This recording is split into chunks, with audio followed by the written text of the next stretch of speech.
E o STJ, Supremo Tribunal de Justiça, marcou na calada da noite o julgamento de um recurso do ex-presidente Lula e marcou o julgamento para o mesmo dia, sem nem ouvir a defesa, sem ouvir ninguém. Os ministros do STJ, não confundiu o STJ com o STF, ok? É o STJ, é a terceira instância. Eles vão julgar virtualmente, no plenário virtual deles, sem escutar ninguém, só pelo que eles acham. Vale lembrar que o STJ ignorou tudo, todas as provas, tudo que a defesa falou e também condenou o Lula no caso do triplex. O STJ faz parte daquele conluio de Sérgio Moro, Dallagnol e com os três patetas do TR4, do TRF4, que são três patetas que foram colocadas ali a dedo. Colocaram três pessoas que não são criminalistas, ou seja, não deveriam estar numa vara criminal, para estar ali só porque eles eram todos amigos de muito tempo do juiz Sérgio Moro. Juiz não, do Sérgio Moro, atual ministro do fascista Bolsonaro. Esse é o Sérgio Moro. Sérgio Moro, que só virou ministro porque o segundo colocado nas pesquisas ganhou a eleição e deu para ele essa mamata, esse carguinho. O segundo colocado nas pesquisas que não ganharia se o primeiro candidato nas pesquisas, o primeiro colocado, não tivesse preso sem provas pelo próprio Sérgio Moro. Vamos falar sobre esse julgamento e sobre esse processo, mas antes, se você sabe que isso é uma tentativa de golpe da STJ contra o Lula, para desviar um pouco o foco do Bolsonaro e colocar o foco no Lula, se inscreve no canal, curte o vídeo. Hoje, os robôs do Bolsonaro estavam colocando a hashtag Lula na cadeia no Twitter. Estava em terceiro no Twitter, com vários robôs. Inclusive, tem um robô de Twitter que ele é dedicado a achar outros robôs. Esse robô, ele simplesmente fala, ó, a tag tal está sendo promovida por robôs. E ele estava falando, a tag Lula na cadeia está sendo promovida por trollbots, ou seja, por robôs que são trolls. Então, os robôs do Bolsonaro estavam fazendo isso. E como são centenas de milhares, eles são facilmente detectáveis. Então, eles estão tentando desviar o foco de toda a crise no Brasil. Por quê? Porque o Bolsonaro, enquanto ele dá 1 trilhão para os bancos nessa crise do coronavírus, ele diz que não tem dinheiro para pagar R$600 para as pessoas. E as pessoas estão em casa, pobres, sem dinheiro. Muitos perderam emprego, muitos vão perder o emprego, muitos já não tinham emprego e não têm o que fazer. Porque se sair de casa, morre de vírus, se ficar em casa, morre de fome. Então, não tem o que fazer graças ao Bolsonaro. O que ele quer fazer é tirar um pouco o foco disso aí, dos problemas do Brasil, e colocar o foco no maior inimigo do bolsonarismo, que é o Lula. O bolsonarismo só existe porque a mídia corporativa ficou por muitos anos fomentando esse antipetismo, falando que o PT era o maior problema de todos, falando que o mensalão era o maior escândalo da história, o mensalão que nem sequer envolvia dinheiro público, que não era nem 50 milhões de reais o mensalão de dinheiro da Visa, era dinheiro privado, falando que era o maior escândalo da história, não dá nem 0,1% de uma privatização qualquer do governo Fernando Henrique, que a mídia não falava nada, não dá nem metade do dinheiro que o Flávio Bolsonaro tem em imóveis, mas para eles era o maior escândalo da história. E aí depois falaram que o Petrolão que tinha Aécio Neves envolvido, tinha todo mundo. Pois bem, o Bolsonaro está usando isso. O STJ faz um favor para o bolsonarismo ao colocar o Lula na pauta de novo. E o caso do triplex é aquele caso que é a coisa mais vergonhosa da história da justiça brasileira. Não tem nada mais vergonhoso do que o caso do triplex. Eu lembro que eu tinha um amigo colombiano quando eu morava na Espanha e eu tentei explicar para ele um dia por que o Lula estava preso. Ele falou, por que o Lula está preso, Thiago? Eu falei, o Lula está preso porque fizeram uma reforma num apartamento, um triplex, um apartamento de 3 andares. Aí ele falou, e o que aconteceu com essa reforma? Eu falei, o juiz disse que essa reforma era um pagamento de propina. Então reformaram o apartamento do Lula? Eu falei, não, o apartamento não era dele, o apartamento não era do Lula. Não era do Lula? Não, o apartamento estava no nome da própria construtora, da OAS. Falei para ele, se chama OAS. O apartamento estava no nome da OAS e a OAS reformou o apartamento. O Lula queria comprar o apartamento. Não, mas eles não iam dar o apartamento de graça para o Lula? Não, o Lula ia comprar. Então como é que a reforma era propina? O que o Lula deu em troca? Nada. A sentença do juiz, no caso Sérgio Moro, diz que o Lula foi condenado por atos indeterminados, ou seja, fizeram uma reforma num apartamento que não é dele, o apartamento pertencia à construtora que fez a reforma, em troca, não se sabe o que o Lula fez para essa companhia, são atos indeterminados. Ele falou, mas como é que alguém é preso por isso, e essa reforma, o apartamento era um luxo, o Lula morava lá? Não, o Lula nunca teve a chave do apartamento, o Lula nunca dormiu lá. Como é que o apartamento, então, o que é isso?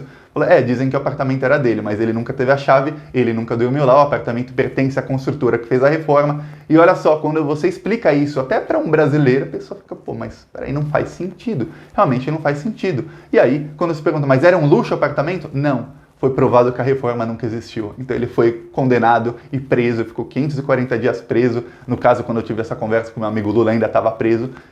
Ele está preso por conta de uma reforma que não existiu, num apartamento que não é dele, num apartamento que ele ia comprar, mas ele não quis. E por causa disso. E, inclusive, essa reforma dizem que custou mais de R$1 milhão. Só que as notas fiscais da reforma são notas fiscais frias. Ou seja, por quê? Porque não houve reforma, então não tem como ter uma nota fiscal de alguma coisa. Só um exemplo, o elevador privativo lá da reforma, que não existe, tem lá o fosso, mas não tem um elevador, o elevador tem uma nota fiscal de que o elevador custou R$400 mil.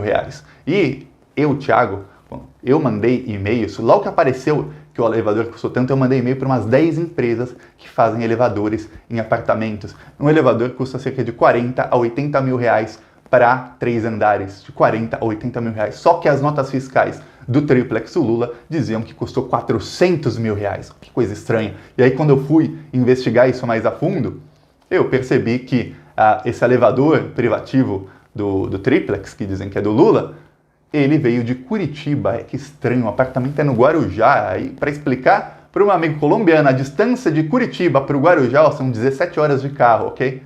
Então, em vez de vir de São Paulo, que é 40, 50 minutos de carro, não, veio de Curitiba, que por acaso é o lugar onde o Lula estava preso, é o lugar onde ele foi julgado.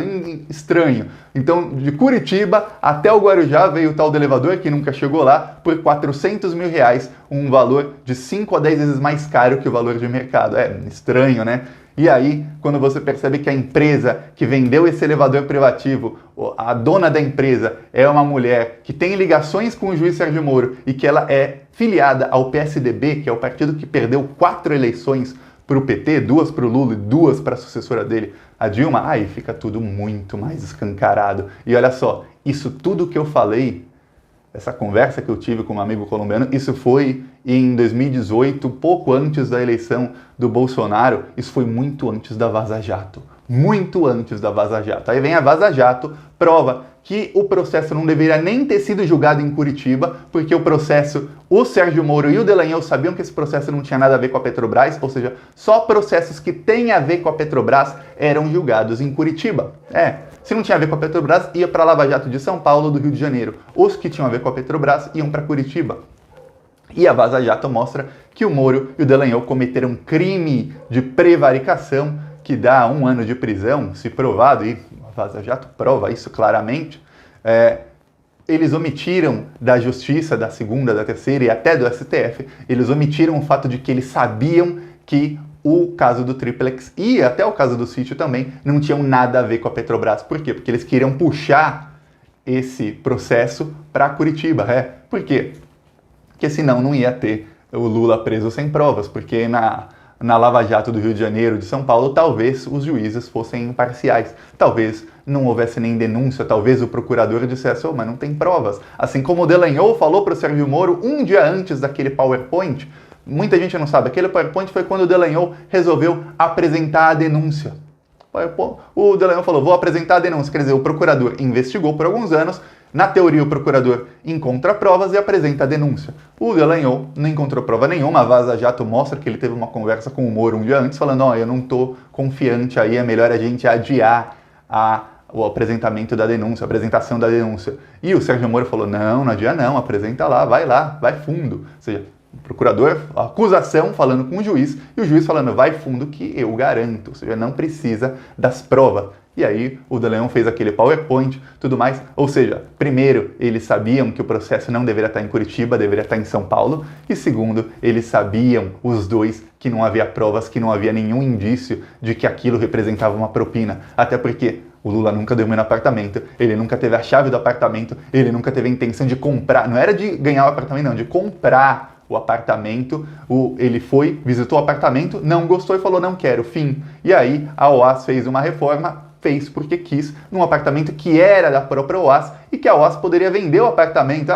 Vamos supor, a reforma custou 1 milhão, a OAS vai lá e vende o apartamento por 2 milhões. O apartamento vale 1, reformamos por 1, vende por 2, é coisa de mercado. Se você reforma uma casa que é sua, depois você vende e adiciona o valor da reforma no preço do imóvel. É isso que a OAS deveria ter feito. É isso que a OAS provavelmente faria. E, inclusive, é isso que a Justiça obrigou a OAS a fazer quando leiloou o apartamento. E que, inclusive, foi comprado em cima da hora por um amigo do Geraldo Alckmin, que é do PSDB. Tudo interligado, sempre ligando o PSDB, Sérgio Moro, e aí chega 2018, o Sérgio Moro entra em conluio com o Bolsonaro, e o Bolsonaro, ele mente várias vezes. Até assisti ontem um vídeo, olha só, do Kim Kataguiri, porque o MBL está brigando com o Bolsonaro, eles estão se batendo ultimamente, não com o Bolsonaro em si, mas com os bolsonaristas, e ele mostrando o Bolsonaro mentindo sobre o Sérgio Moro várias vezes. Primeiro o Bolsonaro falando que ele não tinha compromisso nenhum com o Sérgio Moro, e depois o Bolsonaro falando que não, eu tinha um compromisso com o Moro, é um compromisso formal, e aí depois mostrando até o Bebiano falando, não, mas o Moro já sabia que ia ser ministro muito antes da eleição, ou seja, o Sérgio Moro estava de conluio com o fascista, com o genocida Jair Bolsonaro, e o Sérgio Moro está de conluio até hoje com o Bolsonaro. É só ver, com tudo isso que o Bolsonaro está fazendo de errado, o Sérgio Moro não abre o bico, o Sérgio Moro está caladinho. Por quê? Porque ele sabe que se ele abrir o bico, ou ele vai se indispor com o Bolsonaro e com os bolsonaristas, ou ele vai se indispor com quem tem cérebro, com quem tem um pouquinho de cérebro. Porque ou ele vai falar a verdade, falar, olha,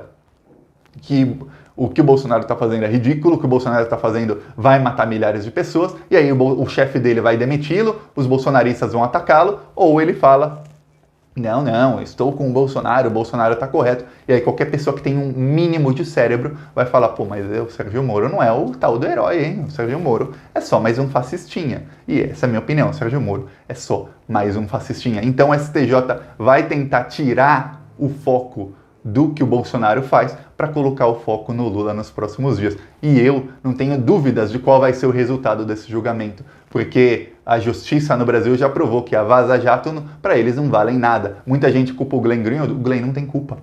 Graças ao Glenn, o Lula está solto, inclusive. O Glenn não tem nenhuma culpa. Quem tem culpa é a justiça brasileira, é a falta de vergonha na cara de quem deveria fazer a lei ser aplicada. Eles não têm vergonha na cara nenhuma, eles devem estar levando muito por fora. Eu adoraria que os sigilos todos desses juízes, inclusive Sérgio Moro, quando eu digo todos, eu digo sigilo bancário, telemático, sigilo de WhatsApp, de telefone, tudo, fossem quebrados para ver qual foi o tamanho da armação que fizeram, não só contra o Lula, mas contra todo o povo brasileiro. É isso, gostou do vídeo? Curte, compartilha e se inscreve no canal. E se você quiser saber mais da Vaza Jato, aqui tem uma playlist no canal chamada Vaza Jato. Tem mais de 40 vídeos sobre todas as Vaza Jatos, explicada tintim por tintim, todos os detalhes, inclusive ligando pontos que não estavam na matéria da Vaza Jato.